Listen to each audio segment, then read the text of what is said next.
రాత్రికాల సమయంలో దేవుడు తన వాక్కును పంపి నీటిని ద్రాక్షారసంగా మార్చబోతున్నాడు. ఇదిగో ఎందుకు పనికిరాని అనుభవాన్ని ఈ సమయంలో యొక్క ఆత్మ మమ్మల్ని కుమరించి మమ్మల్ని సంచేస్తున్నాడు. ఈ సమయంలో మీరు మాతో మాట్లాడి మా హృదయాలు తెప్పలు చేసి మా హృదయాలను పండించి మా హృదయాలను ఉజ్జీవింపచేయండి. వెలువెచ్చని ప్రభా మమ్మల్ని తీసివేసి ప్రభా ఉజ్జీవకరమైన జీవితాలు మేము బ్రతుకులకు సహాయం చేయండి. నీకు ఇష్టమైన బ్రతుకు మేము బ్రతుకులకు సహాయం చేయండి. మేము అనేక మందికి మార్గదర్శకులుగా అనేక మందికి ఆశీర్వాదకరములకు సహాయం చేయవచ్చు. నామ తండ్రి మంచి ప్రతి ఒక్కరు కూడా కూర్చున్నాము.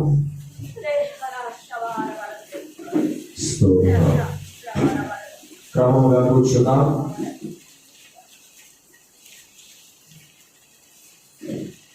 మంచిది. 40 దినాల పాటు దేవుడు తన లెక్కలు చోట భద్రపరిచి మనల్ని ప్రార్థనలో ఉజ్జీవింపచేసి ప్రార్థనలో వాడించి రాత్రి కాల సమయంలో మన మధ్యకి తన యొక్క దాసులను తీసుకువచ్చి తన దాసుల ద్వారా కొన్ని మాటలు మాట్లాడాలని దేవుడు ఆశపడుతున్నాడు. కాబట్టి ఈ సమయంలో మన మధ్యలో దైవజనులు నర్సాపురం నుండి వచ్చిన గజవాడ ఆసాపు గారు మన మధ్యలో ఉన్నారు. వారికి సమయాన్ని మనం అందించడం, వారు వస్తున్నప్పుడు ప్రతి ఒక్కరు కూడా చప్పట్లు కొడుతూ వారిని ఆహ్వానించడం.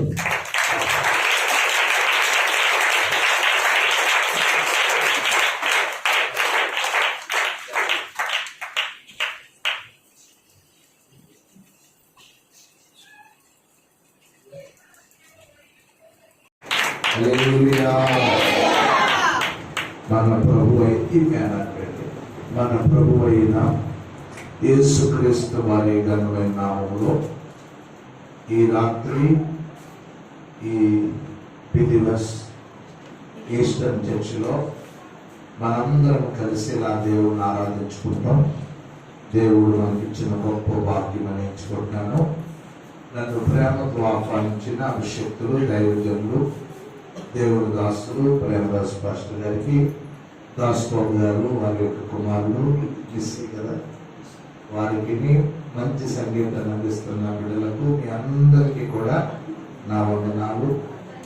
ఎప్పుడు ప్రారంభమైనమో మీ వస్తారు ఫిబ్రవరి 1వ తారీఖున. మరి ఇప్పటికీ 40 రోజులైంది. ఓకే, 40 రోజుల్లో ఎంతమంది 40 రోజులు ఉపవాసం ఉన్నారు? పూర్తిగా అన్నం మానేసి విన్నారా? ఓకే, పూర్తిగా ఒక పూట ఉపవాసం ఉన్నవాళ్ళు ఎంతమంది ఉన్నారు? ఒక్క పూట. రైట్. ఉపవాసం అనగా అన్నం మానేయటం అనుకుంటారా? కాదు. ఉపవాసం అనగా అర్థం ఏంటంటే, ఉప అనగా దేవుడు, వాసం అనగా దగ్గర అవడం. ఉపవాసం అంటే దేవునికి దగ్గర అవటమే. అంటే మరి అన్నం మానేస్తారు కదండి పాస్టర్ గారు అంటారు మీరు. పూర్వ దినాల్లో అన్నం తయారు చేసుకోవాలంటే రోజంతా అన్నం తయారు చేయడానికి పట్టేది. మనకి గ్యాస్ పొయ్యిలు ఉండేవి కావు.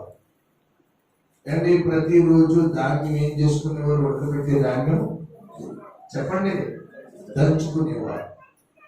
కారం తయారవ్వాలంటే నూరుకునేవారు. మసాలా తయారవ్వాలంటే నూరుకునేవారు. అంటే ఏది కూడా మిషన్తో తయారయ్యేది కాదు. రోజంతా భోజనానికి పట్టేసేది. అందుకని దేవునికి దగ్గర అవటం ఈ భోజనం ఆటంకం అని అది వదిలేసేవారు అన్నమాట. ఇప్పుడు భోజనం తయారవటం పెద్ద కష్టం కాదు, అంత కరెంటు కుక్కర్లే ఏమన్నా కొత్త కర్రీ పాయింట్కి వెళ్ళి కర్రీ తెచ్చారు. ఇది ఒక 5-10 నిమిషాలు అయిపోతుంది. ఇప్పుడు టైం అంతా ఎక్కడైపోతుంది?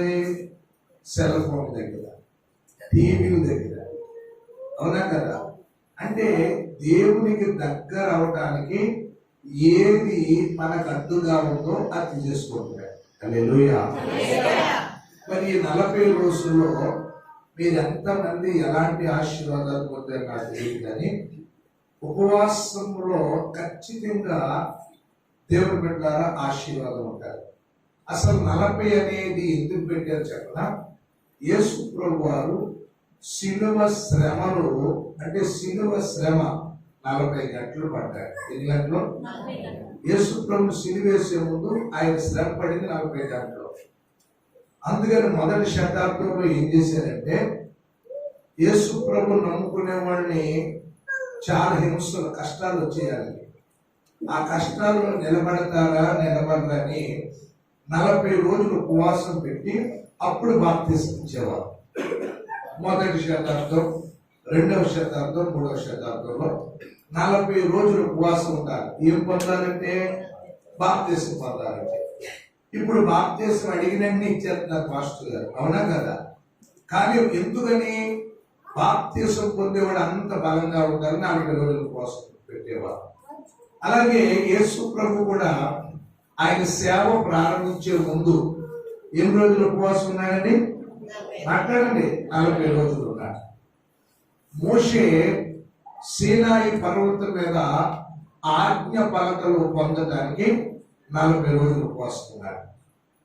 ఏలియా దేవుని పర్వతమైన హోరేబుకు వెళ్ళటానికి, లేకపోతే దేవుని స్థలం దగ్గరికి వెళ్ళటానికి 40 రోజులు ప్రయాణం పడింది. నెహెమ్యా 100 రోజులు ఉపవాసం ఉన్నాడు. దేవుని బిడ్డలారా, దానియేలు 21 రోజులు ఉపవాసం ఉన్నాడు. పౌలు గారు 40 రోజులు, పౌలు గారు 14 రోజులు ఉపవాసం ఉన్నాడు. మరి ఎస్తేరు 3 రోజులు ఉపవాసం ఉంది. బైబిల్ గ్రంథంలో అందరూ కూడా ఉపవాసం ఉండి గొప్ప గొప్ప కార్యాలు పొందుకున్నారు. నేను సేవలోకి వచ్చింది 1990వ సంవత్సరం. అంటే ఇప్పుడు ఎన్ని ఏళ్ళు అయింది? 30 ఏళ్ళు అయింది. 30 సంవత్సరాల్లో ఈ సంవత్సరం తప్ప 29 సంవత్సరాలు నేను 40 రోజులు ఉపవాసం ఉన్నాను. పూర్తిగా ఉండేవాడు. ఏదైనా కొంచెం ద్రవ పదార్థం తాగుతూ, లేదా నీళ్లు, మజ్జిగ అలాంటివి తాగుతూ, ఇంకేమీ తీసుకోకుండా నేను 40 రోజులు ఉండేవాడు. ఎందుకంటే నేను ఒక అన్య కుటుంబం నుంచి ప్రభువుని నమ్ముకున్నాను. 1969వ సంవత్సరంలో ఒక పెద్ద గాలివాన వచ్చింది. ఆ మాటలు అర్థమవుతుంది కదమ్మా? ఏమా? ఆ గాలివానకి మా ఇంటి గోడ పడుకుని నిద్రపోతున్న 5 పిల్లల మీద పడిపోయింది. నా పిల్లలందరూ చచ్చిపోయారంటే మా అమ్మ ఎర్రి క్యాప్ చేసి నా పిల్లలను కాపాడండి కాపాడండి అని అరిచి పిలిచి మైండ్ చెదిరిపోయి పిచ్చిదైపోయింది మా అమ్మ. 69 గాలివాన. మీకు సముద్రం ఎంత దూరమో నాకు తెలియదు, కానీ మాకు కూడా 6 కిలోమీటర్ల సముద్రం. గోదావరి ఇక్కడ నుంచి ఆ రోడ్ అంత దూరం. గోదావరి మాది లోతట్టు ఏరియా, స్లమ్ ఏరియా. వర్షాలు, వరదలు, నీళ్లు బాగా ఎక్కువ ఉంటాయి. ఆ తుఫానికి మా ఇల్లు కుప్పలా కూలిపోయింది. ఆ గోడ కింద ఉన్న పిల్లలను తీసి రక్తమడుగులో ఉన్న పిల్లల నీళ్లతో కడిగి మా తల్లి గారికి చూపించిన ఆవిడ మామూలు మనిషి అవల. మా అమ్మ 3 సంవత్సరాలు మా అమ్మ పిచ్చిదిగానే ఉంది. ఏ మందు, ఏ డాక్టర్ మా తల్లిని బాగు చేయాలి. తెలుగు మందు, హోమియోపతి, అలాపతి, నాటు వైద్యం, నీటి వైద్యం, రక్తరేకులు, తాళ్ళు, తాయిత్తులు, మంత్రాలు, శకునాలు, సోదెలు, చలికి జ్యోతిష్యం, ఇలా ఒకటి కాదు. ఎవరేదంటే ఎవరెక్కడికంటే అక్కడ తీసుకెళ్ళారు. ఏ వైద్యం మా తల్లిని బాగు చేయాలి. మరి మా నాన్నగారు 16 ఎకరాల భూమి అమ్మేశాడు మా అమ్మగారి కోసం. 150 తులాల బంగారం అమ్మేశాడు మా అమ్మగారి కోసం. మా నాన్నగారు స్కూల్ హెడ్ మాస్టర్ అవడం వలన ఆయన సంపాదించిన డబ్బంతా మా అమ్మ కోసం తెచ్చిపెట్టాడు. అప్పులు చేసి వడ్డీలకు తెచ్చి చేబదులు తీసుకుని మా అమ్మకు వైద్యం చేయించారు. దేవుని బిడ్డలారా ఎంత ప్రయత్నం చేసినా మా అమ్మగారు మామూలు మనుషులు రా. మా అమ్మ తల్లిదండ్రులు మా అమ్మను వదిలేశారు, మా నాన్నగారు తల్లిదండ్రులు మా అమ్మను వదిలేశారు, మా బంధువులు మా స్నేహితులు అందరూ మాకు దూరం అయిపోయారు. శాపం మా బ్రతుకుల్లో వెలైతాడబడుతుంది. శపింపబడిన అనుభవంలో మేమున్నాం. వింటున్నారు? ఎలా చూడండి, ఎవరు తోడు మేము అప్పలేదు మాకు.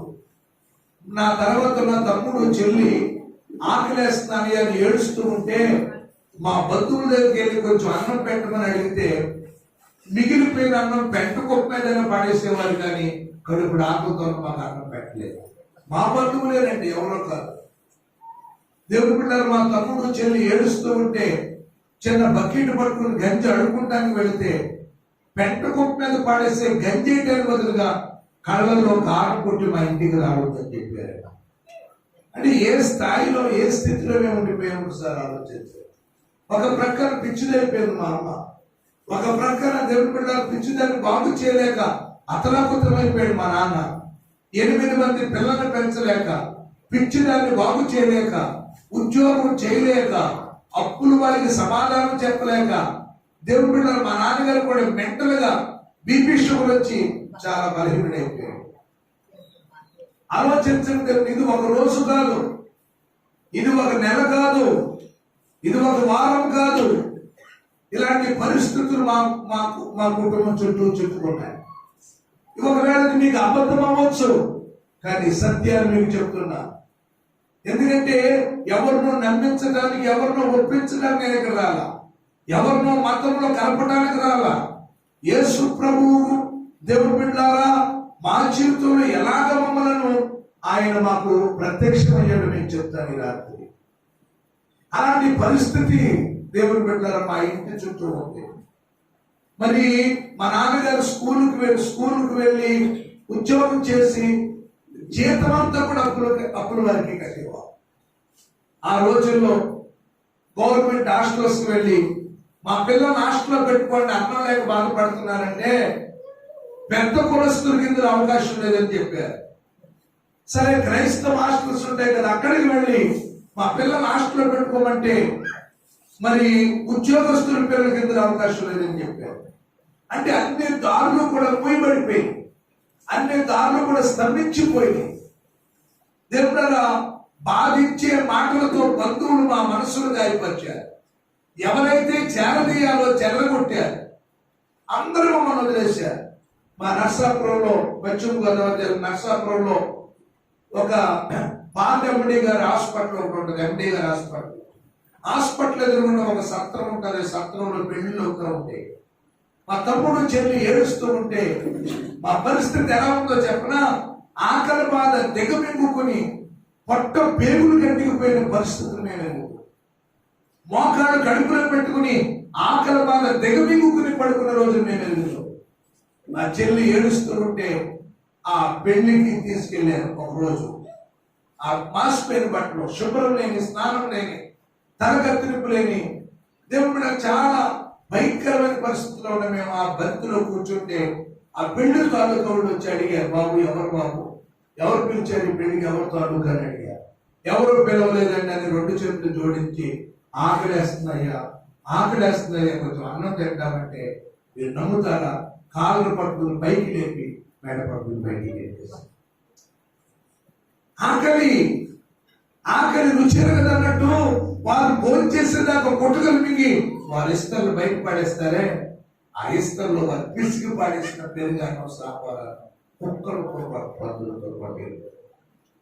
ఇది మా జీవితం, ఇది మా బ్రతుకు. అలా 1 సంవత్సరం కాదు, 3 ఏళ్ళు.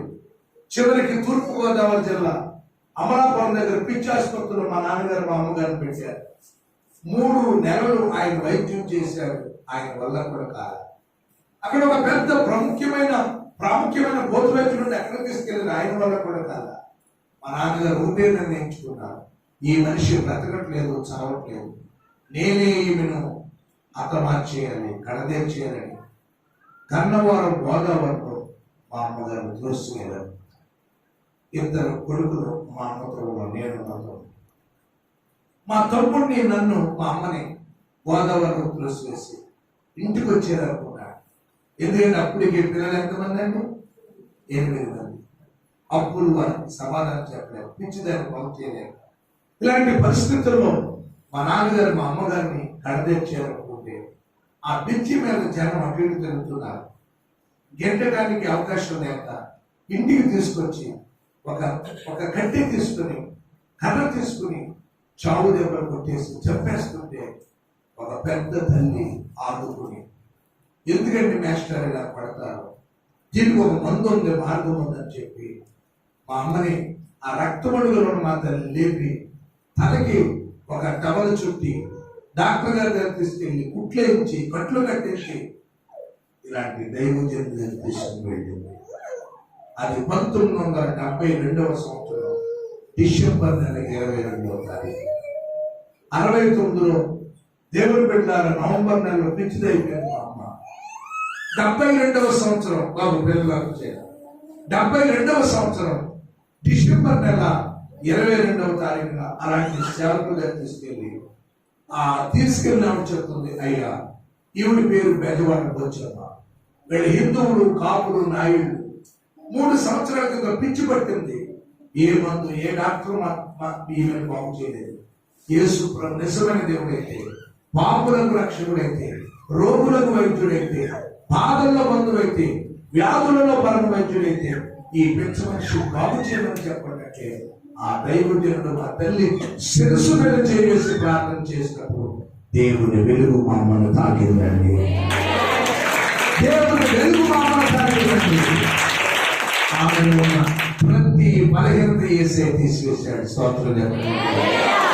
లోకంలో ఉన్న మనుషుల ప్రేమ మా అమ్మగారు చాలా భక్తి కలిగిందండి. ఎంత భక్తి చెప్పనా ఏమండి?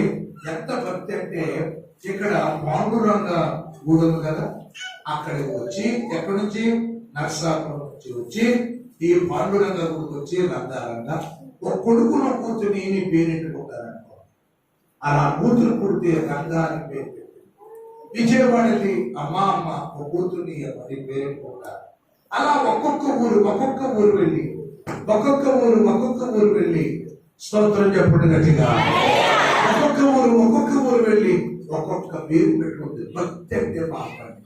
తెల్లవారుజాము 4 గంటలు వేసి మడి బట్టలు తడి బట్టలు నిలారాలు ఇలారాలు జాకారాలు యజ్ఞాలు పూజలు పురస్కారాలు అన్నదానం గోదానం భూదానం వస్త్రదానం విగ్రహదానం ఇలాంటి ఎన్నెన్నో చేసి దేవుడు పెట్టారు. ఎక్కడ మా జీవితం మా తల్లి ఒకరు బాగుపడకపోతే యేసు ప్రభు తల్లిని బాగు చేశాడండి.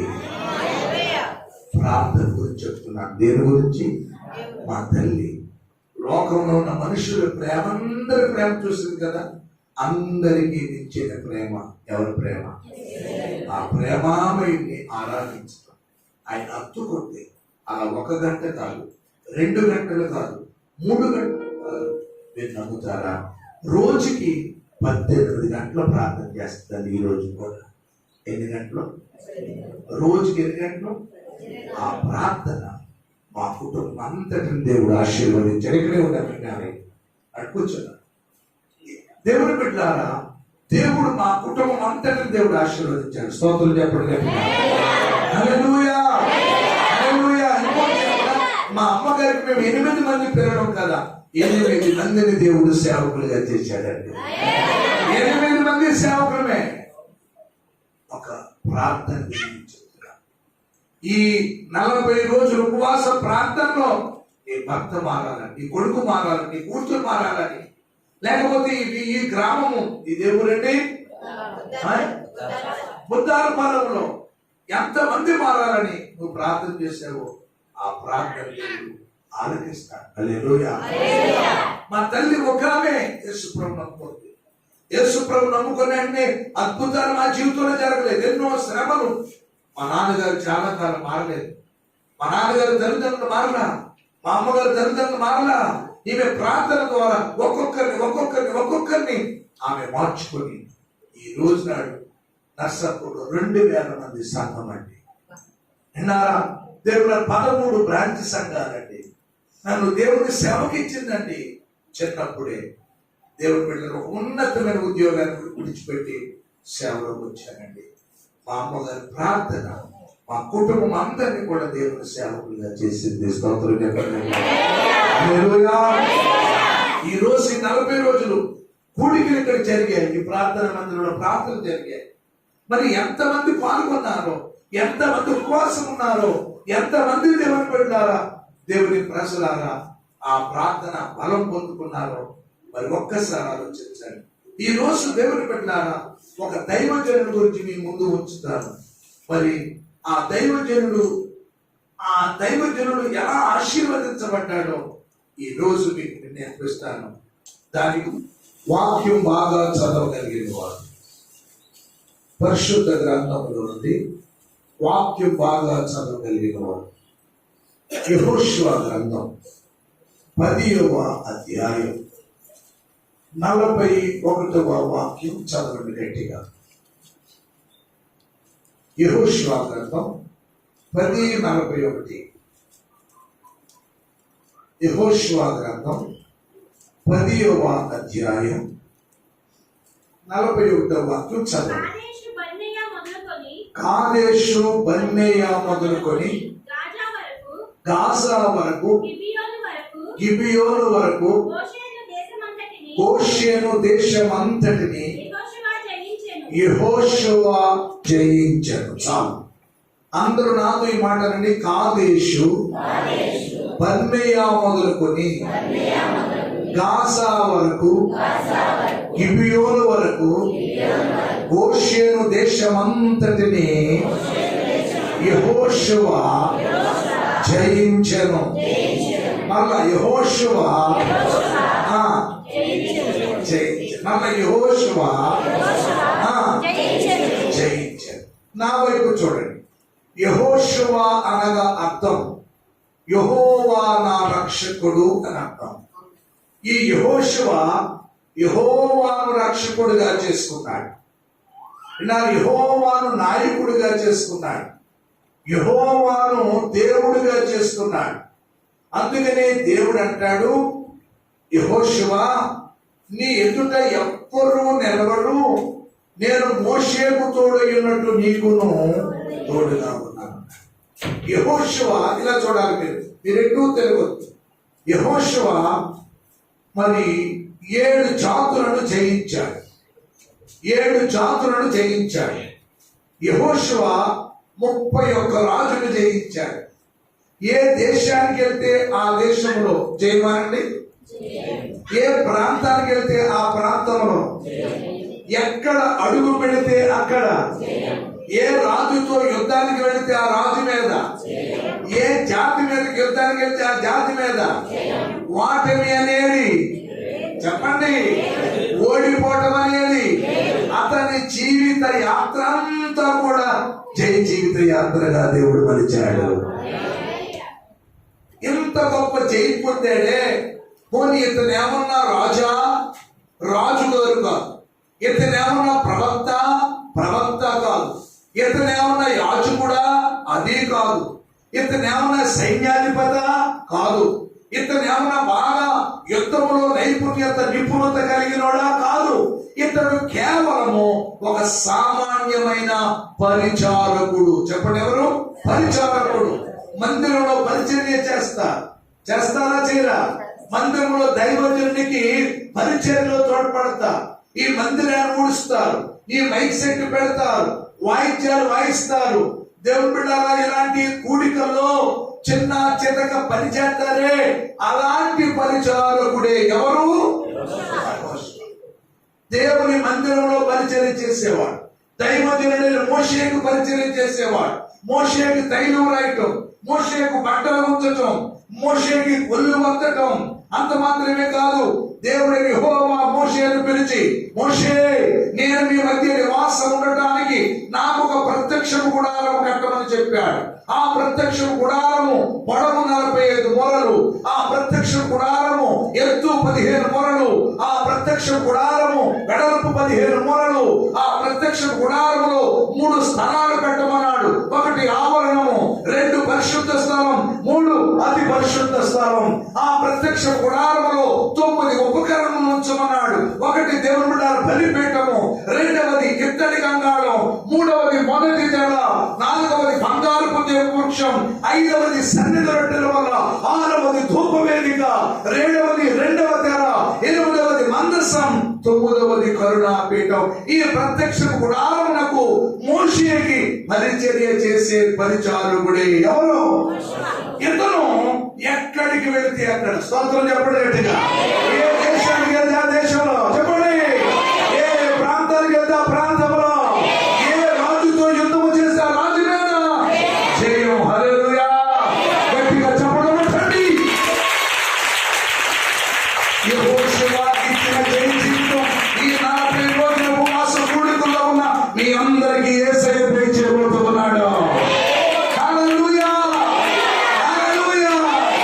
ఎక్కడికి వెళితే అక్కడ జయమే. ఆమేన్. చూస్తారా పరిశుద్ధ గ్రంథంలో నుండి మీరు జయించాను జయించాను జయించన్నాడు చాలు. యెహోషువ గ్రంథం 10వ అధ్యాయం పెన్నులుండే ఏరియాలన్నీ కూడా అండర్లైన్ చేసుకోండి. యెహోషువ గ్రంథం 10వ అధ్యాయము 28వ వాక్యంలో చూస్తే అక్కడ మక్కేదాను అనే ఒక ప్రాంతం కనపడుతుంది. దాన్ని రౌండ్ చేసేయండి, దాన్ని అండర్లైన్ చేసేయండి. ఏ ప్రాంతం కనపడదమ్మా? మక్కేదాను. చెప్పండి నోటితో. మక్కేదానికి వెళ్ళాడు. దాని రాజు యెహోషువ జయించానండి. గట్టిగా చెప్పండి అమ్మా. ఊపిరి లేనుడు అంటే ఊరికి ప్రయాణం వెళ్ళాడంట. ఏమి లేనాడు? నికరం లేనోడు ఎకరం ముడిచాడంట. నేను నర్సాపురం నుంచి ఎంత ప్రయాసపడి వచ్చి నాకే ఓపిక లేనట్టుగా ఉంటే, నాకంటే మీరు ఓపిక లేనట్టుగా ఉంటే అలాగమ్మా. అల్లడు చెప్పండి గట్టిగా. అసలే బుద్ధాలు పాల. అల్లడు చెప్పండి గట్టిగా. బుద్ధిమంతుల పాలనేది. అల్లడు చెప్పండి గట్టిగా. హల్లెలూయా. మక్కేదానికి వెళితే ఏమొచ్చింది? చేయమనండి. నెక్స్ట్ 29వ వాక్యంలో లెబ్బనా అనే ప్రాంతం కనపడదా? లెబ్బనా కనపడదా? నోట్లో మంద బైబిల్ కట్టేస్తున్నావా? లెబ్బనా అనే ప్రాంతం కనపడదా? రేపండు ఆ ప్రాంతానికి వెళ్ళాడు. అక్కడ ఏమొచ్చింది? బాగా చెప్పారు. నెక్స్ట్ 32వ వాక్యంలో చూడండి. లాకీష్ కనపడదా? లాకీష్ కి వెళ్ళాడు. అక్కడ ఆ రాజుతో యుద్ధం చేస్తే ఏమొచ్చింది? నెక్స్ట్ 34వ వాక్యంలోకి వెళ్తే ఎగ్లోన్ అనే ప్రాంతం కనపడదా? కనపడదని చెప్పండి అమ్మా. నేను రాబోద్దా మళ్ళీ? మీరు నా మాటలు ఇష్టంగా లేవా? మీకు ఇష్టమా కష్టమా? హల్లెలూయా. మాస్టర్ గారు మంచి రేట్లు రప్పించారు, నాకు మంచి చేపలు రప్పించారు. అడుగు నిండా తినేసాను. స్తోత్రం చెప్పండి గట్టిగా. జీలకర్ర నీళ్లు తాగుతూ ప్రసంగం చేస్తున్నాను. మీరు నాతో మాట్లాడలేదు అనుకోండి, నాకు నిద్ర వచ్చేది. హల్లెలూయా చెప్పండి గట్టిగా. నేను ఉదయం నుంచి భోజనం చేయలే, నేను ఉపవాసంలో ఉన్నాను.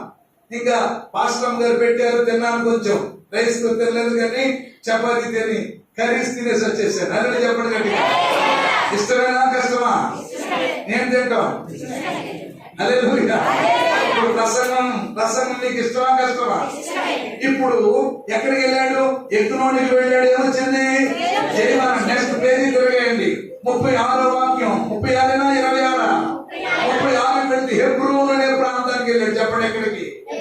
అక్కడ ఆ రాజుతో యుద్ధం చేస్తే ఏమొచ్చింది? 38వ వాక్యంలోకి రండి. అక్కడ దెబూర్ అనే ప్రాంతానికి వెళ్ళాడు. ఆ రాజు మీదకి వెళ్తే ఏమొచ్చింది? 40వ వాక్యంలోకి వెళ్ళండి. షెఫీల్ అనే ప్రాంతానికి వెళ్ళాడు. ఏమొచ్చింది?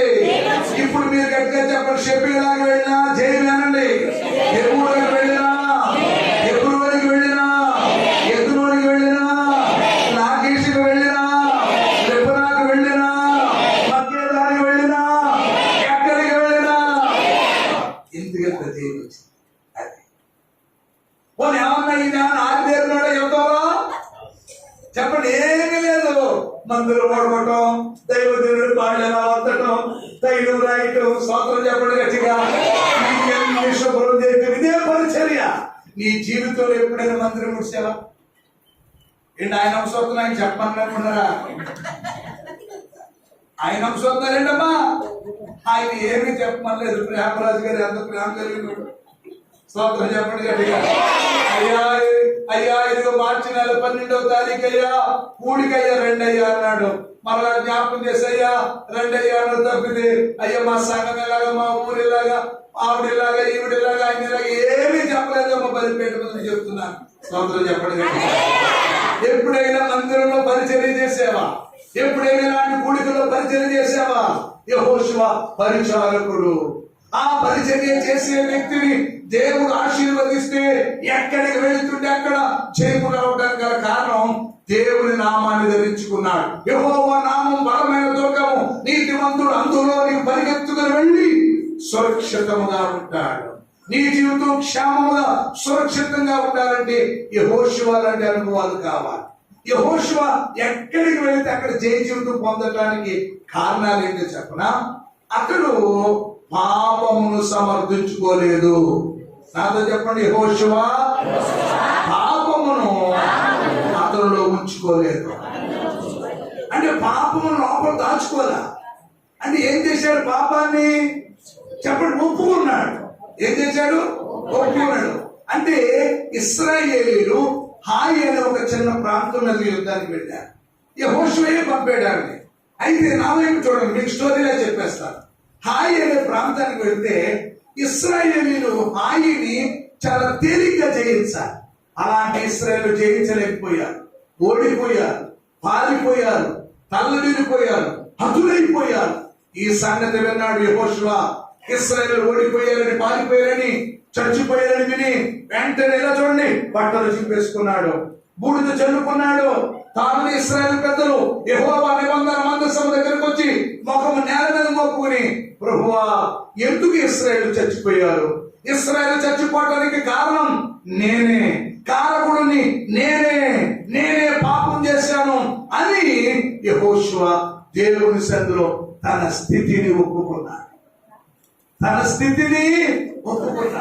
ఏమని బైబిల్ గ్రంథములో గొప్ప గొప్ప వారు అనబడిన వారు ఉన్నారే, వాళ్ళందరూ కూడా వాళ్ళ స్థితిని ఒప్పుకునేవాళ్ళు.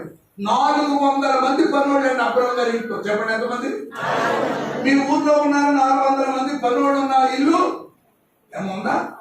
పోనీ మచిలీపట్నంలో ఉన్నారా? పెడల్లో ఉన్నారా? మీరు చూసారా? గుడివాడలో ఉంటాం. 400 మంది పనులు ఉన్నారు అబ్రహం గారి ఇంట్లో. దేవుడు ఒక దేశాన్ని ఇచ్చాడు. చెప్పండి, ఏమిచ్చాడు? బుద్ధవరి పాలన అంటే పాలన కాదు, పెడల్ లాంటి గ్రామం కాదు, మచిలీపట్నం లాంటి పట్టణం కాదు, గుడివాడ లాంటి పట్టణం కాదు. ఒక దేశాన్ని ఇచ్చాడు. ఆ దేశం పేరు కనాన్ దేశం. ఇన్నాళ్ళ దేవుడారా 3 ఎకరాలు ఉండవు ఇక్కడ. ఆ ల్యాండ్ లాండ్ అని పోతే ఎట్టుకుంటాడు. ఎన్ని ఎకరాలు ఉండవు? దేవుడు పెట్టారా దేశాన్ని ఇచ్చాడు. అలాంటి అబ్రహాము అన్ని విషయములలో దేవుడు అతన్ని ఆశీర్వదించాడు. కానీ అబ్రహాము దేవుని దగ్గరికి వచ్చి ఏమంటాడు తెలుసా? దేవా నేను ధూళిని. ఏమంటాడు? బూడిదను. దేవుని దగ్గరికి వచ్చినప్పటికి దేవుడు ఏమన్నాడు? నా స్నేహితుడు, విశ్వాసులకు తండ్రి. అల్లడి చెప్పడు గట్టిగా. దేవుడేమో అలాగంటే అబ్రహాం ఏమన్నాడు? బూడిదను, ధూళిని. అందుకనే అబ్రహాము అన్ని విషయంలో ఏమయ్యాడు? నీ జీవితంలో ఆశీర్వదించబడాలంటే నీ స్థితిని ఎప్పుడు దేవుని దగ్గర దాయిపో. నిన్నారా యోబు గారి దగ్గరికి వెళ్ళండి. ఊచు దేశంలో అతని వంటి యథార్థవంతుడు లేడని దేవుడు చెప్పాడు. న్యాయవంతుడు, దేవుని యందు భయభక్తులు కలిగిన వాడు, చెడుతనమును విసర్జించిన వాడు. నా వైపు చూడండి, మీకు చెప్పేస్తాను. ఆయన గురించి దేవుడు చెప్తే యోబు ఏమన్నాడు తెలుసా? ఆదాము తన పాపమును దాచుకున్నట్లు దేవా నేను నా పాపమును దాచుకోలేదు. అంటే ఒప్పుకున్నాడా? కప్పుకున్నాడా? అందుకని రెండంతన. ఏమంటే దావీదు రాజు గుర్రములు, రథములు, వేడలు, మిద్దెలు, ధనము, ధాన్యము, గాజులు, సిరి సంపదలు తొలతూగుతున్న రాజు. రూబేలు, షిమ్యోను, యోదా, జెబూలూను, ఇశ్శాఖారు, దాను, గాదు, ఆషేరు, నఫ్తాలి, ఎఫ్రాయిము, మనష్షే, బెన్యామీను గోత్రాలు రాజండి. ఆ రాజు అంటాడు, దేవా పాపిని. ఏమంటాడు? పాపములోనే పుట్టాను, పాపములోనే నా తల్లి నన్ను గర్భం ధరించింది. ఈ సోపుతో నన్ను కడిగారు. ఏ సోపుతో? ఈ సోపుతో ఎవరు కడుగుతారు తెలుసు? కుష్ఠరోగులు కడుగుతారు. ఈ సోపుతో ఎవరిని కడుగుతారు కదా? కుష్ఠరోగులతో కడిగే ఆ కర్రతో, ఆ కొమ్మతో నన్ను కడిగాడు.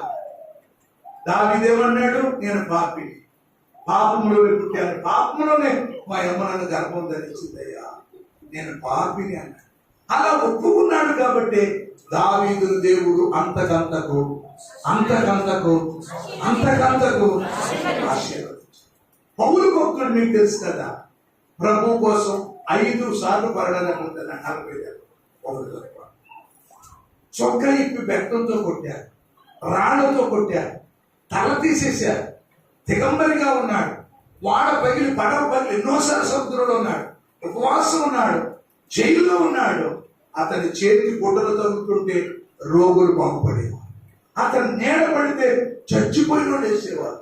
అలాంటి పౌలు అన్నాడు, నేను పాపులను మొదటి వాడు. అందుకని వాడు సేవగా మరణించిందని. యెహోషువ, దేవా ఇశ్రాయేలు ఓడిపోవటానికి నాకు సంబంధం లేదన్నా, నేనే పాపం చేశాను, ఆ నేరం నాది, ఒప్పుకున్నాను. నీ జీవితంలో దేవుని బిడ్డలు ఎందుకు నువ్వు నష్టపోతున్నావు? నీ అపజయానికి కారణం ఏంటో, నీ అవమానానికి కారణం ఏంటో, నీ జీవితంలో దేవుని బిడ్డల ఎందుకు నువ్వు నష్టపోతున్నావో ఎప్పుడైనా ఆలోచించావా? ఇదిగో ఈ రాత్రి దేవుని బిడ్డారా, ఎందుకు నేను జయ జీవితం పొందలేకపోతున్నాను, ఎందుకు నేను ఆశీర్వదించబడలేకపోతున్నాను, ఎందుకు నా ప్రార్థన దేవుని సన్నిధి చేరట్లేదు, ఎందుకు నాకు ఆరోగ్యం రావట్లేదు, ఎందుకు నా భర్త మారట్లేదు, ఎందుకు నీ జీవితంలో ఎందుకు జయ జీవితం పొందలేకపోతున్నావు? ఆ జయ జీవితం పొందకపోవడానికి కారణం తెలుసా? ఈ పాపమే. అందుకే బైబిల్ చెప్తుంది, రక్షింపనేరకున్నట్టు యెహోవా హస్తం, విననేరకున్నట్లు ఆయన చెవులు. నీ దోషం దేవునికి నీకు ఏమొచ్చినాయంట? యేసు ప్రభు రమా యేసు ప్రభు వారు ఇలాంటి ఉపవాస కూడికల్లో నిన్ను ఆశీర్వదించడానికి నేరుగా వస్తాడు. ఆశీర్వదించడానికి వచ్చినప్పుడు, ఆయన నిన్ను దీవించడానికి వచ్చినప్పుడు ఏమంటం వస్తుంది? ఏనమ్మా? ఆ పాపం ఏంటో గ్రహించు. ఆ పాపం ఏంటో నువ్వు ఒకవేళ గుడ్రాలుగా ఉన్నావా, నీ గర్భాన్ని తెరవాలనుకున్నాడు ఈ 40 రోజుల పోటాలతో. ఒకవేళ నువ్వు చదువులో అభివృద్ధి అనుకున్నావా, నీకు జ్ఞానాత్మలు ఇవ్వాలనుకున్నాడు ఈ 40 రోజుల పోటాలతో. ఒకవేళ ఎన్నో రోజులు బట్టి వ్యాధి బాధలతో ఉన్నావా, మంచం మీద ఉన్నావా, ఓ దేవుడు నీకు దేవుడు మంచి ఆరోగ్యం ఇవ్వాలనుకున్నాడు ఈ 40 రోజుల కూడికల్లో. అప్పుల్లో కూలిపోయేవా, నీ అప్పులు బాగా తీసేయాలనుకున్నాడు. భర్తతో నలిగిపోతున్నావా, నీ భర్తను మార్చాలనుకున్నాడు. కొడుకు మాటెట్టలేదా, నీ కొడుకుని దేవుడు మార్చాలనుకున్నాడు. ఏ ఉద్దేశంతో వచ్చావో ఆ ఉద్దేశం నెరవేర్చడానికి ఏసై వస్తుంటే ఈ పాపం ఆయనకు అడ్డుగా ఉంది. ఆ పాపాన్ని తీసేసుకుంటే దేవుని మహిమని ఈ రోజు ఏమో చూడబోతున్నాం. దేవుని అద్భుతులు ఈ రోజు చూడబోతున్నాం. హల్లెలూయా, హల్లెలూయా. ఈ రాత్రి యెహోషువ పాపాన్ని ఏం చేస్తుంది చెప్పండి. దాచుకుంది.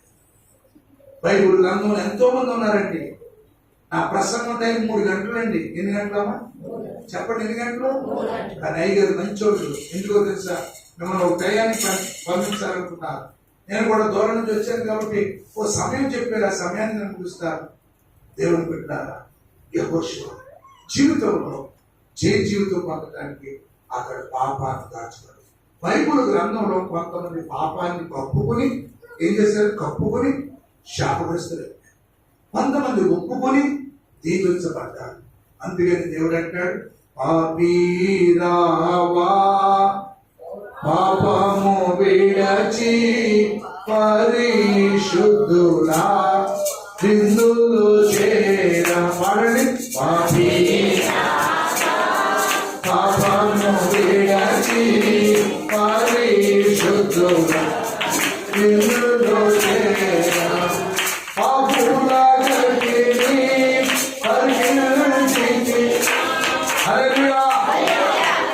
పాపిని రమ్మంటున్నాడు, వద్దన్నాడు. అమ్మా నమ్మకం చూడండి. పాపి రావా, ఏ విడిచిపెట్టి అంటే యేసు ప్రభు పాపిని రమ్మంటున్నాడా, వద్దన్నాడా? ఎంత ఘోరమైన పాపినైన దేవుడు ప్రేమించేవాడు. హల్లెలూయా. నశించిన దాన్ని, పాపులను రక్షించేవాడు. స్తోత్రం చెప్పండి. ఆ పాపిని పిలుస్తున్నాడు. ఏమని? పాపి రా. ఏం వదిలేయాలి? ఏం వదిలేయాలి? ఆ దీవై కుమారుడు భక్తిమయ్య యేసు ప్రభు పిలిచినప్పుడు ఆ పట్టణం ఏం చేశాడండి? పిలిచాడు. సమరయ స్త్రీ ఏం వదిలేసిందండి? వంటను వదిలేసింది. స్తోత్రం చెప్పండి గట్టిగా. ఏ పాపం, అది సినిమా అవ్వచ్చు, అది సీరియల్ అవ్వచ్చు, అది లోకంలో ఏదైనా, ఏ అక్ర సంబంధమైన, ఏ వడ్డీ వ్యాపారమైన, దేవునికి నీకు ఏది దేవుని బిడ్డలారా ఓ దేవుని యొక్క ఆశీర్వాదం పొందడానికి అడ్డుగా ఉందో అది వదిలేయాలి. ఈ రోజు నాడు చాలా మంది యేసు ప్రభువును నమ్ముకున్న బిడ్డల పరిస్థితి ఎలా ఉందంటే, పైకే భక్తి, లోన శక్తి లేదు. దేవుడు చల్లగానైనా ఉండు, లక్షగానైనా ఉండు, నువ్వు వచ్చిన స్థితిని పొందు. ఎందుకంటే ఈ ఉపవాస కూడికలో ఒక బలమైన తీర్మానం చేసుకోవాలి. స్తోత్రం చెప్పండి. ఎందుకంటే కరోనాలో చచ్చిపోగా మిగిలిన మనం, కరోనాలో ఎంతో మంది ఏమైపోయారండి, చనిపోయారు. మీ ఊళ్ళో ఎవరో చనిపోలేదమ్మా? మెడలో ఎవరో చనిపోలేదండి? లేకపోతే గుడి వాళ్ళు ఎవరో చనిపోలేదు? ఎంతో మంది చనిపోయారు. కానీ దేవుడు మన ఈ రోజుకి ఏం చేశాడు? వాళ్ళకంటే మంచోడు అని కాదు, ఆ బ్రతికిన మనము ఇంకా దేవునికి మనకి ఏది అడ్డుగా ఉందో అది తొలగించు. ఏసైకి నువ్వు ఇష్టమే, కానీ నీ పాపం ఇష్టం లేదు. మీకు అర్థమైనా చెప్పనా? పూర్వం పిల్లలకి తల్లి పాలిచ్చేది పిల్లలు. ఇప్పుడు ఏ తల్లి పాలు ఇవ్వట్లేదు. ఏ పాలు ఇస్తుంది? డబ్బా పాలు. వాళ్ళ డబ్బాలాగా ఆరోగ్యం, అవునా? లేకపోతే గేదె పాలు పోసేస్తుంది, గేదెలా దాన్ని వేస్తున్నారు అమ్మనైనా అమ్మ, అవునా కదా? ఇప్పుడు పిల్లలు, మా పిల్లలు తిరుగుతున్నారంటే పడుతున్నారంట, ఆశ్రయంలో పడేస్తున్నారంట. కారణం తల్లి పాలు ఇచ్చేది కాదు పిల్లలకి. ఏ పాలు పోసేది? గేదె పాలు, డబ్బా. అందుకని అలా ఉండేది మాట. పూర్వజనాల్లో తల్లి ఇచ్చేది పాలు, అది కడుపు నిండా తాగి అలా వాకిట్లో ఆడుకుంటా ఉండేవాడు. పిల్లల యొక్క లక్షణం ఏంటంటే కడుపు నిండా పాలు తాగిన తర్వాత ఒకటి పోసేస్తాడు, ఒకటి వేసాడంటే రెండోది కూడా వేసేస్తాడు. అది తెలియదు, కానీ ఇలాగ తిరుగుతూ ఉంటాడు. తెలియదు కదా. అలా మీద బట్టలు ఉంచుకుంటామో, గిన్నెలు తోమడమో, పాత్రలు తోమడం, ఏదో పని చేసుకుంటే ఈ రెండింటిని కెలికి దీన్ని ఏమో రుబ్బి దాన్ని అలికి దాన్ని ఇలాగ సాంబార్ ఇడ్లీ చేసేస్తాడు. తెలియదు కదా. చేసి ఇలాగ రాసుకుని అంటున్నాడు. అప్పుడు అలా అమ్మ నా బంగారం అంత బాగా తిన్నా ఉండదా? ఏం చేస్తాడు? పట్టేలు అని కొట్టి అన్ని నాన్న బుద్ధులు ఏడియాడు. ఎవరి బుద్ధులు? లేకపోతే ముసలమ్మ ఉంటుంది కదా, అత్తగారు బుద్ధులు అంటారు. అమ్మమ్మ బుద్ధులు అందో, మామయ్య బుద్ధులు అందో, పాపం భర్త గారి బుద్ధులు, అత్తగారి బుద్ధులు. అక్కడ కూడా తిట్టి నీళ్ళ తొట్టి తీసుకెళ్ళి శుభ్రంగా ఏం చేస్తుంది? నీళ్ళతో కడుగుతారు, సబ్బుతో రుద్దుతారు, ఏమో పొడితో తుడుస్తుంది, మంచి జాన్సన్ పౌడర్ ముళ్ళంతా రాసి ఈడ నా బంగారం నా కోరిక అని ముద్దు. ముందు ఈవిడ పోదు కదా, ముందు ఈవిడ కొడుకు కదా. ఎందుకు తల్లి ముందు ముద్దెట్టుకోలేదు? కొడుకు ఇష్టమే, కొడుకు కట్టుకున్న కంపు పెంట ఇష్టం. ఈ రోజు నువ్వు అనుకున్నావు నేనంటే దేవుడికి ఇష్టం లేదేమో, నా ప్రార్థన దేవుడు ఏందేమో, నన్ను పట్టించుకోడేమేమో, నా అవసరం తీర్చడేమో, నా కన్నీరు చూడడేమో, నేను దిక్కులేదాన్నేమో, నేను పేదలను అనుకున్నా, నేను పేదలను అనుకుని వదిలేసాడేమో. కాదు, నువ్వు ఇష్టమే. నీలో ఏదో ఒక పాపం ఉంది, ఆ పాపం దేవుడికి ఇష్టం లేదు.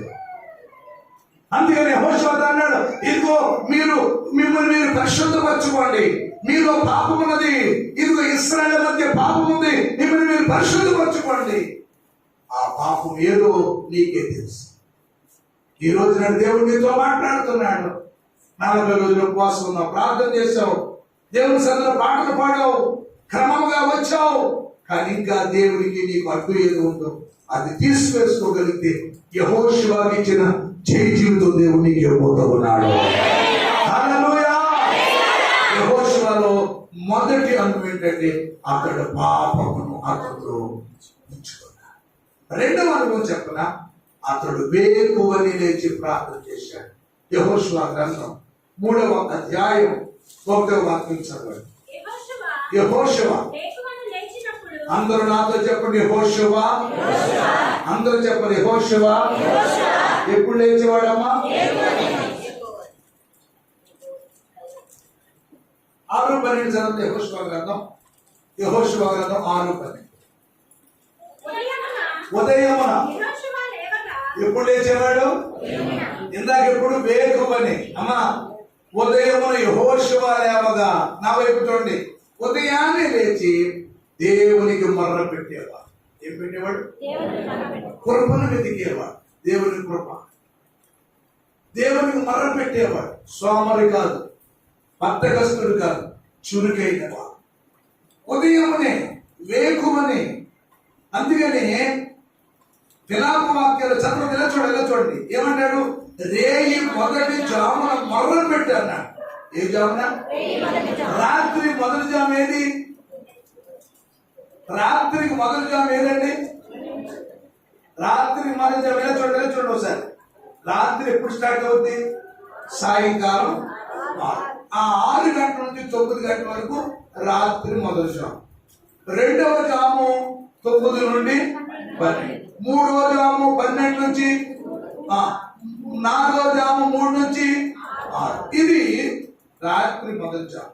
రాత్రి మొదటి జాముని మొర్ర పెట్టమన్నాడా, చెయ్యమన్నాడా, ప్రార్థన చూడమన్నాడా? చెప్పండి, చూడమన్నాడా, చేయమన్నాడా? ఇప్పుడు మనుషులు ఏం చేస్తున్నారు? చూస్తున్నారా, చేస్తున్నారా? ఏం చూస్తున్నారు? అర్థమైందా? సైతానుడు ఎలా ప్లాన్ చేశాడు? యేసు ప్రభు చేయమన్నాడో ఏ జాముని? రాత్రి మొదటి జాము అంటే 6 to 9. 6 to 9 వస్తాయి. ఏయి మీకు ఎంత తెలుసు?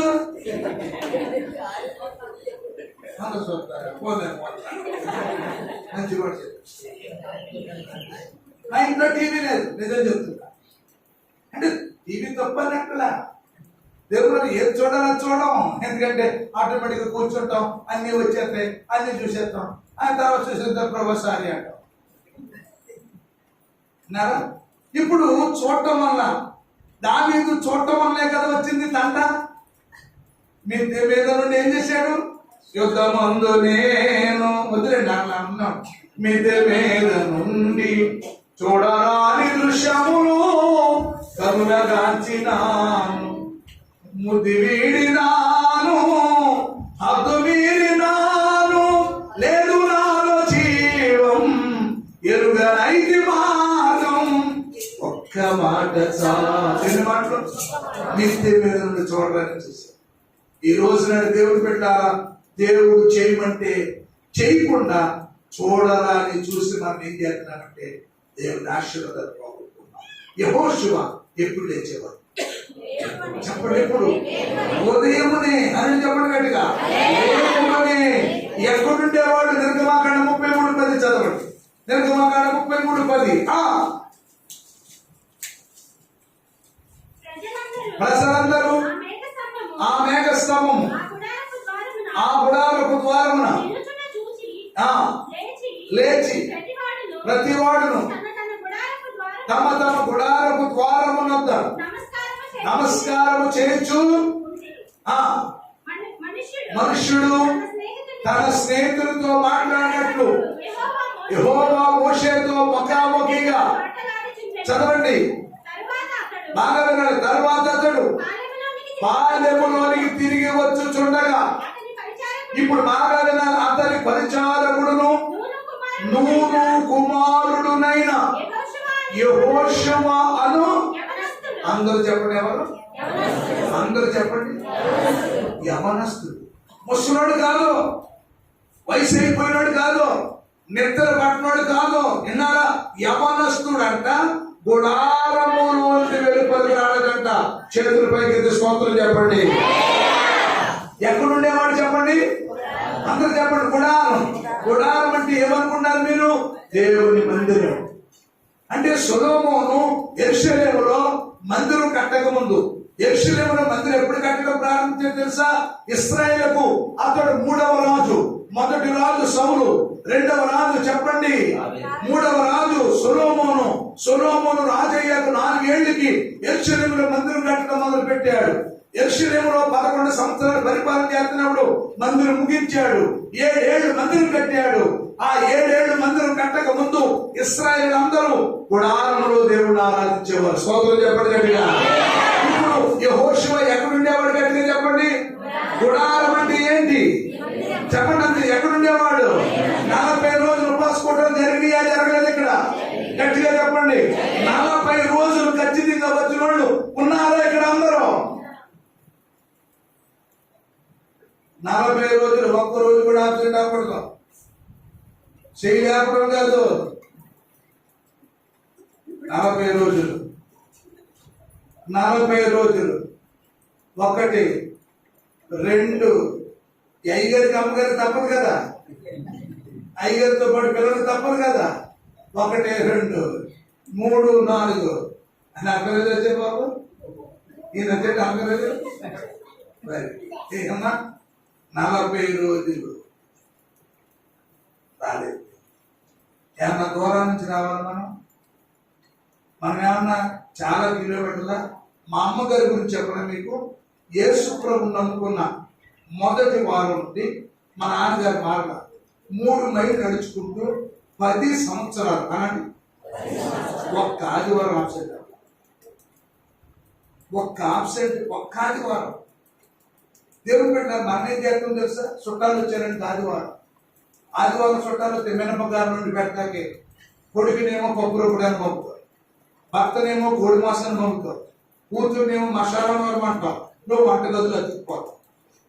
ఎవరైతే బంధువులు ఆడ గుడికి తీసుకురా, మంచినీళ్ళు కూడా ఇవ్వకుండా గుడిలో కూర్చోబెట్టు. ప్రేమరాజు భాష గారు ఊరుకోరమ్మా, మధ్యలో ఎక్కడున్నాను దేవుడు పెట్టారా.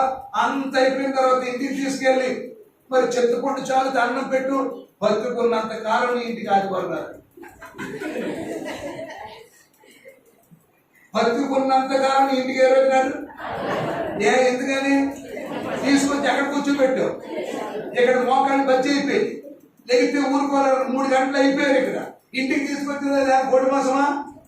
మాట్లాడు. మినపగాయలా లేకపోతే కైమా యాగ మాసమా? ఏమేసి వస్తారని ఇంటికి. అంతే తప్ప ఓ మినపగాయలు వేసి పెట్టి నాటు కోడి కోసి పెట్టామనుకో ప్రతి ఆదివారం దేవుని మందిరానికి వస్తారు. ఎందుకంటే బైబుల్లో మనం మాట్లాడి తెలుసా? యెహోషువ ఏది వదిలిపెట్టలేదు, అదే ఏ వదిలిపెట్టలేదు, బయటికి వెళ్ళా. స్వాతంత్రం చెప్పడు గట్టిగా. ఎక్కడుండేవాడు? ఈ బిలీవర్ చర్చి సంఘంలో ఉన్న యవనస్తులు ప్రతి వారం దేవుని మందిరం రాగలుగుతున్నారా? దేవుడు బిడ్డలారా, ఓ దేవుని ప్రశ్నలు గమనించండి. గుడారములో ఉండి దేవునికి మొర పెట్టేవాడు. నువ్వేం పెడతావు? బుర్ర. ఏం పెడతావు? మొర పెడతావు, బుర్ర పెడతావు. అందుకని ఏ వేలుతో అన్నాడు? మత్తులారా. ఏమన్నాడు? భక్తులారా కాదు, మిమ్మల్ని భక్తులారా అన్నాడా? మత్తు మత్తు మత్తు. ఏ మత్తు? ఇద్దరు మత్తులారా మేలుకొని కన్నీరు విడవండి. స్తోత్రం చెప్పండి గట్టిగా. హల్లెలూయా. దేవుని బిడ్డలారా, బైబిల్లో దావీదు మాట అంటాడు చెప్పనా? నా వైపు చూడండి, చదవద్దు. 137 కీర్తన ఉంటుందిగా చూడండి. యెరూషలేమా, నిన్ను మర్చిపోతే నా కుడి చేయి తన నేర్పును మర్చిపోను కాక. అంటే రాజుగారు కదా, నేర్పడతనంతో ఆయుధం సిద్ధాడు, నేర్పడతనంతో ఇంటి సిద్ధాడు, నేర్పడతనంతో శత్రువును కొడతాడు. నిన్ను మర్చిపోతే నా చేయి సచ్చడిపోను కాక, నా చేయి లేకుండా ఉంటుంది కాక. క్షమించుకున్నాడు. ఏది మర్చిపోతే? ఏది మర్చిపోతే?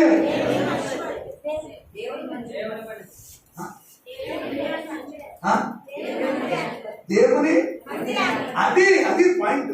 ఏది మర్చిపోతే? మందిరాన్ని మర్చిపోతే నా శయ్యమైపోతా, చడిపోతా. యెరూషలేమా, నిన్ను నేను కనపరచకపోతే, ఇలా చూడండి, నా నాలుక తన అందరినీ కంటుకున్నట్టు దాకా నేను మోగోనైపోతుంది. ఎవరండి ఎత్తున్నా? ఎవరండి? డ్వాక్రా లీటర్ భూమి నడవదు. ఇక్కడ 2 సెలవులో 4 సిమ్ములు. ఇక్కడ ఎవరైనా ఉన్నారమ్మా? క్షమించండి. స్తోత్రం చెప్పండి గట్టిగా. హల్లెలూయా. దేవుని ప్రశ్న ఆలోచించండి. ఒక ఇశ్రాయేలుకు రాజు అయి ఉండి అతను అన్నాడు, నా నాలుక అంగటి కట్టుకుని దాకా. అందుకని దావీదు అంటాడు, యెరూషలేము, ఓ దేవుడా యెరూషలేమా, నిన్ను ప్రేమించు వారు ఏమవుతారు? అందుకని యెహోవా మందిరానికి వెళ్దామని ఎవరైనా నాతో అంటే నాకు ఎలా ఉందండి? సంతోషంగా ఉందండి. స్తోత్రం చెప్పండి గట్టిగా. ఎంతమందికి కరోనా టైంలో గుడి లేదంటే సంతోషంగా ఉన్నారు నాకు తెలియదు. కానీ దావీదు అన్నాడు, మందిరానికి వెళ్దామంటే సంతోషం. ఇంకో మాట అంటే తెలుసా? నా జీవిత కాలం అంతా నేను మందిరంలోనే గడపాలనుకున్న. కొట్టండి చప్పట్లో.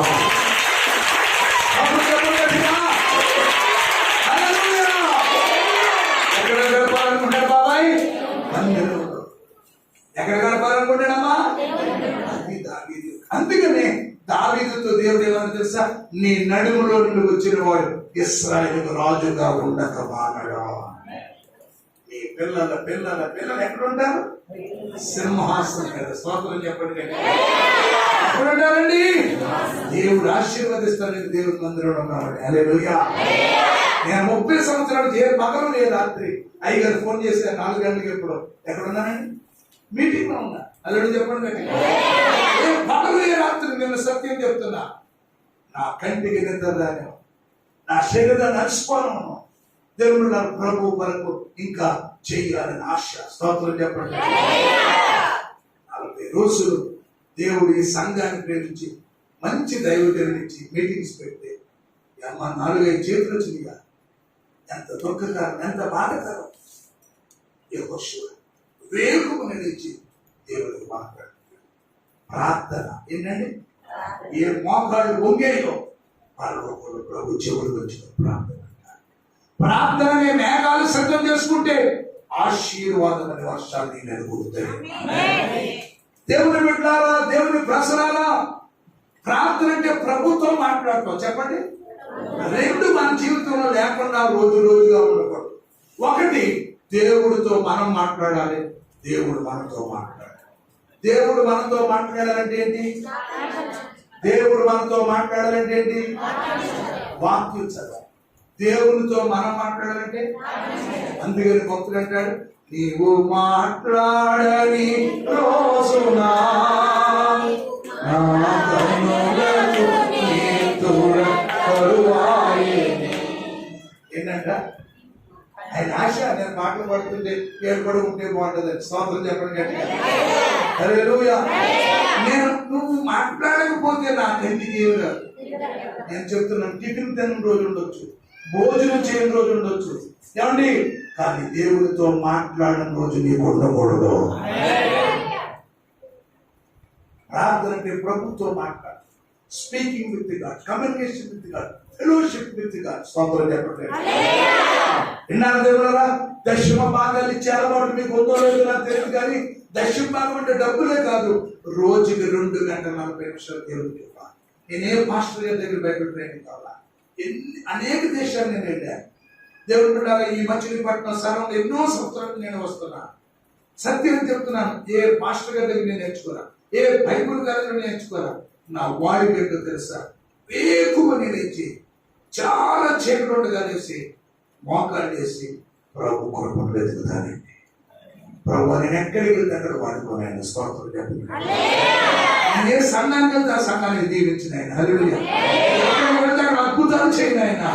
ఎక్కడికి వెళ్తే అక్కడ రోగులను బాగు చేయను ఆయన. ఎక్కడికి వెళ్తే అక్కడ ప్రభు పిల్లలు లేని వారి పిల్లలు లేని ఆయన. బాధలు తీసే వెళ్ళినప్పుడు అద్భుతాలు చేయి. ప్రభుత్వం చేర్చుకున్నవాడు ప్రభుత్వ బలం పొందాలి. హల్లెలూయా. మీకు ఒక సత్యం చెప్తున్నాను, కరోనా టైంలో మరి సేవకులు ఎవరినేమన్నా కానీ ఏ ఒక్కరోజు నేను ఖాళీ లేదండి. నా ఫేస్బుక్ మీద చూస్తే మీకు అర్థం, ఎన్నో మీటింగ్స్. స్తోత్రం చెప్పండి. రాత్రి దేవుని బిడ్డలారా, పాడమనే గ్రామంలో మరి బుధవారం నాడు ఆకివీడులో పగలు పెళ్లి చేసి రాత్రికి ఆకివీడులో ఉన్నాను. మంగళవారం నాడు మాంటేరులో ఉన్నాను. సోమవారం నాడు దేవుడు చెన్నైలో ఉన్నాను. మళ్ళా రేపు రాత్రి దేవుడు నర్సపూర్లో ఒక శిలువ ధ్యాన కూడిక ఉంది. ఆదివారం నాడు చెన్నై వెళ్తాను, సోమవారం నాడు చెన్నైలో ఉంటాను, మంగళవారం నాడు గుంటూరులో ఉంటాను, బుధవారం నాడు రేపల్లో ఉంటాను. ఇలా ప్రతిరోజు సేవలు నేను వాడబడటానికి గల కారణం తెలుసు. ప్రార్థన పరిస్థితులను మోస్తుంది. యేసు ప్రభు ఏమంటున్నాడు? నేను శోధనలో పడకుండా ఉండాలి అంటే శోధన ఎందుకు వస్తున్నాయి చెప్పరేమ్మా? దెయ్యాలు ఎందుకు వస్తున్నాయి? రోగాలు ఎందుకు వస్తున్నాయి? అప్పులు ఎందుకు అయిపోతున్నా? భార్య భర్తలు గొడవలు ఎందుకు అయిపోతున్నాయి? ఎడమొక్కం పడమొక్కం మాట కలవకపోవడానికి కారణం ఏది లేక కుటుంబ ప్రార్థన ఉందా? ఉపవాస ప్రార్థన ఉందా? ఆన్లైన్ ప్రేయర్ ఉందా? గుళ్ళో ఉండక్కర్లేదు. నెలంతా దేవుడిని కాపాడడానికి ఒక రాత్రి అంతా దేవుని సంఘం గడపాలి. రాత్రులు ప్రార్థన చేసే విశ్వాసులు ఉన్నారు. రాత్రి అంతా దేవుడితో పెరిగినాడే సేవకులు ఉన్నారా? ఎంతసేపు ప్రార్థన చేస్తున్నావమ్మా? 5 నిమిషాలు 10 నిమిషాలు ప్రార్థన కార్యాలు జరిగిపోతాయి అనుకున్నావా? యెహోషువ ప్రార్థన చేస్తే సూర్యుడు చంద్రుడు ఒక దినం ఆగిపోయాడు. స్తోత్రం చెప్పండి. సూర్యుడు చంద్రుడు అయ్యాలో ఆగిపో అంతే. ఎవరైనా ప్రవక్త అంటే ఏలియాలాగా ఒక పరిచారకుడు ప్రార్థన చేస్తే యెహోషువ ప్రార్థించగా సూర్య చంద్రుల నామితివి యెహోవా నీ నామము ఎంతో ఘనమైన చేస్తే ఒక దినమెల్లా సూర్యుడు ఏమైపోయింది. ప్రతి ప్రార్థన నీ బిడ్డలు మార్చింది. ఈ ప్రార్థన ఎలాంటి కార్యాలు చేసింది అని చెప్పండి. ఎంతసేపు రాత్రి ఎప్పుడు చేస్తారు? మనం భోజనం చేసినట్టు ప్రార్థన చేస్తారు. ప్రభా ఇలాంటి కంచాలు 3 తినలే సాయంత్రం తిన్నండి పోరాయా శాపం దాకా మనపడ చేసేది కేసు రక్తమే చేయి కోడి మోసమే పడడం అయిపోయింది ప్రార్థన. మరి ఎప్పుడు ప్రార్థన చేస్తావు? పడుకునేటప్పుడు ప్రార్థన చేస్తావు. ప్రభా నేను పడుకుంటున్నానే, మధ్యలో మెరుపు రాకూడదు, కరెంట్ పోకూడదు, దోమలు కొట్టకూడదు.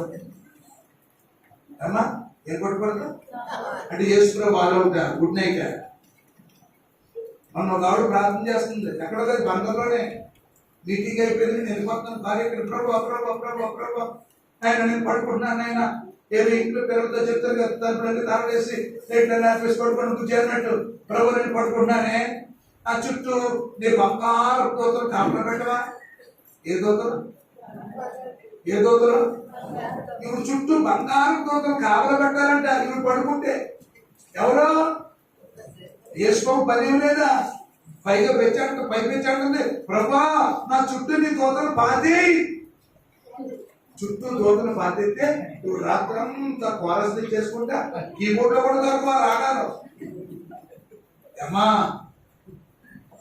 అప్పుడు నేను మనసులో అనుకున్నాను, ప్రభా ఇప్పుడు నాకు ఆరోగ్యం నాకు సభలో బంగాళాఖాతం సభ్యుడు పాతిస్తే దైత్రులు వదిలిపోతాను అనుకున్నాను. పైకంటే ఊరుకుంటుందా అమ్మా? పడుకుంటే ప్రార్థన, హాస్పిటల్ ప్రార్థన, పరీక్ష ప్రార్థన. ఈ జీవితంలో ఎప్పుడు ప్రార్థన ఉండాలి. యేసు ప్రభువు ప్రార్థన వలనే తప్ప మరి దేని వలన ఇలాంటిది వదిలిపోవటం కనుక యేసు ప్రభు చెప్తున్న మీరు శోధనలో పడకుండా ఉండాలంటే మెలుగు కలిగే చేయాలి. యెహోషువలో 2 అనుభవాలు చెప్పాను. ఒకటి పాపముని చేయలేదు, ఒప్పుకున్నాడు. నీ జీవితంలో దేవునికి నీకు ఏది అడ్డుగా ఉందో, ఏది నీ ఆశీర్వాదానికి ఆటంకంగా ఉందో, ఏది దేవుని కార్యం పొందకపోవటానికి అభ్యంతరం ఉందో అది నువ్వు ఇప్పుడే తీసేసుకో. దేవుని మహిమను చూడబోతున్నాం, దేవుని కార్యాలను చూడబోతున్నాం, దేవుని అద్భుతము చూడబోతున్నాం, దేవుని విడుదలను చూడబోతున్నాం. రెండోది వేకువను లేచి దేవునికి ప్రార్థించి ఆ ప్రార్థన నీ కుటుంబాన్ని ఒక లైట్ హౌస్ లో ఉంచుతుంది. ఒక జ్యోతి వలని నిలవేస్తుంది. నువ్వు ఇంట్లో ఉన్నప్పుడు, బయట ఉన్నప్పుడు, కూర్చున్నప్పుడు, లేచినప్పుడు, అది నీ వ్యాపారంలో, నీ వ్యవసాయంలో, నీ చేతి పనిలో నీకేం చేస్తున్నావో ఆ ప్రార్థన నీకు కంచిలా ఉంటుంది. హల్లెలూయా. యెహోషువ ఈ 2 అనుభవాలే అతని జీవితాన్ని ఒక ఉన్నతమైన స్థితిలోకి తీసుకొచ్చింది. కానీ ఈ రాత్రి నీ జీవితం కూడా అలాంటి అనుభవంలో ఉంటారని నేను కోరుకుంటున్నాను. ఈ 40 రోజులు దేవుడు మీరు ఏదైతే ప్రార్థన చేశారో ఆ ప్రార్థన దేవుడు త్రోసివేసే దేవుడు. దావీదు అన్నాడు, ఇదిగో నా ప్రార్థన తోపలేను, నేను చేతులు ఎత్తున సాయంకాలము నీ దృష్టికి అంగీకారం. ఒక రాజు ఉండండి ప్రతి రాత్రి ఏడుతున్నాడంట. ఏం చేస్తున్నాడు? ప్రతి రాత్రి ప్రార్థన చేస్తున్నాడంట. అతని ప్రార్థనకి, అతని కన్నీరుకి పరుపులు తీరిపోయినాయంట. ఏం తెలియ మంచాలు కొట్టుకుపోయినాయంట. ఈ జీవితంలో ఎప్పుడైనా ఒక చిన్న చెంచాడు కన్నీరు వచ్చినాయా? ఒక చిన్న గ్లాసులు కన్నీరు వచ్చినాయా? సంబంధం లేని చచ్చిపోతే బొడబడతో కలిసి చేస్తాడండి. బాయో బాయ, బాయో బాయ. ఎవరికి బాయ? స్వతమా పట్టమా? సంబంధం లేని చచ్చిపోతే బొడబడతో కలిసి చేస్తాం. ఎప్పుడైనా నీ జీవితంలో ప్రార్థన చేసావా? ఈనాడు దేశములో సీమైపోతారు ఎన్నో ఎన్నో దౌర్జన్యాలు, సజీవాదహనాలు, స్త్రీల మానబంధాలు, ఎన్నో గూడులు నేల మట్టం చేయబడు చుండగను, తిరుటకు త్రాగుటకు ఇది సమయమాయని నీ సృష్టికర్తవు యేసు ఎన్ను అడుగుచున్నాడు. ఇకనైన దేశము కొరకు ప్రార్థించమన్నాడు. ఇప్పుడండి, ఇకనైన దేశము కొరకు ఏం చేయాలి? ఇకనైన దేశము కొరకు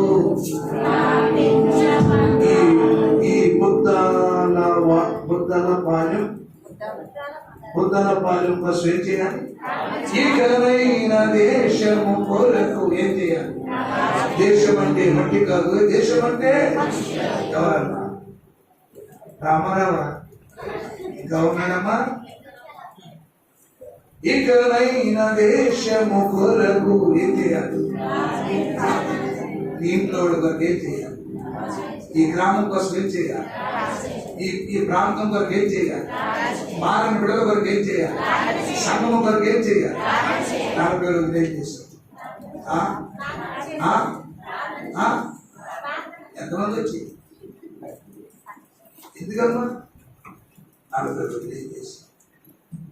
తినుటకు త్రాగుటకు భార్యతో పండుకొనుటకు ఇది సమయమా, ఇది సమయమాయని ఆనాడు దావీదు నడిగాడు. ద్రవ్యము వస్త్రములు ఒలీవ తోటలను ద్రాక్ష తోటలను ఎడ్లను గొర్రెలను దాసదాసీలను సంపాదించుకొనుటకును ఇది సమయమా, ఇది సమయమాయని ఆనాడు ఎలీషా గెహజీ నడిగాడు. ఈనాడు నిన్ను కూడా ప్రభు అడుగుచు. ఈనాడు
ఈ రాత్రి అయ్యా